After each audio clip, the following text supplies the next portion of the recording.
Le 17 novembre dernier, près de 300 000 Français manifestaient en France pour crier leur colère. Cette colère, c'est la colère de la France qui travaille et qui se désespère de ne pouvoir subvenir à des besoins aussi essentiels que se loger, se nourrir, se déplacer, se chauffer, se vêtir, vivre, en somme, sans avoir recours à des crédits et parfois à des aides. Fixer le cap et le tenir est une nécessité pour gouverner la France. Mais comme j'ai eu l'occasion de le dire hier, aucune taxe ne mérite de mettre en danger l'unité de la nation.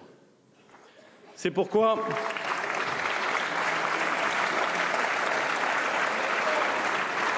nous avons pris avec le Président de la République la décision de suspendre pour 6 mois la mise en œuvre des mesures fiscales qui concernent les tarifs des carburants et les prix de l'énergie.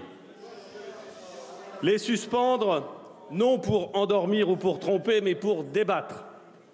En débattre avec les représentants syndicaux, les élus, avec vous et bien sûr avec les citoyens, pour identifier les mesures d'accompagnement les plus justes et les plus efficaces.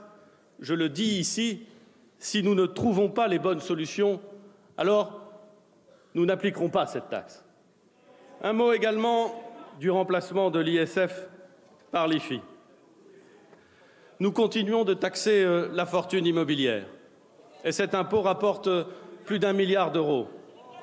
Mais nous ne taxons plus l'argent qui sert à financer les entreprises en France, parce que nous préférons que cet argent soit investi chez nous plutôt qu'ailleurs.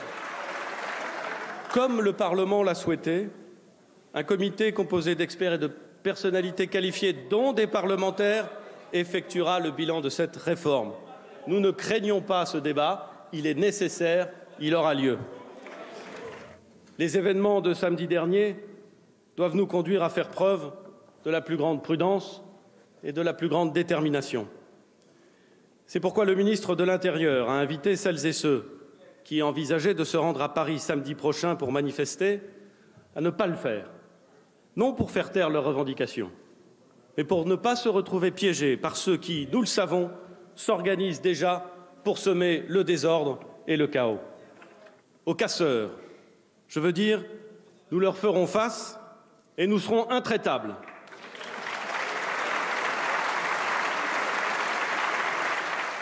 Ce qui est en jeu, c'est la sécurité des Français et de nos institutions. Tous les acteurs du débat public, responsables politiques, responsables syndicaux, éditorialistes, citoyens, tous les acteurs du débat public seront comptables de leurs déclarations dans les jours qui viennent.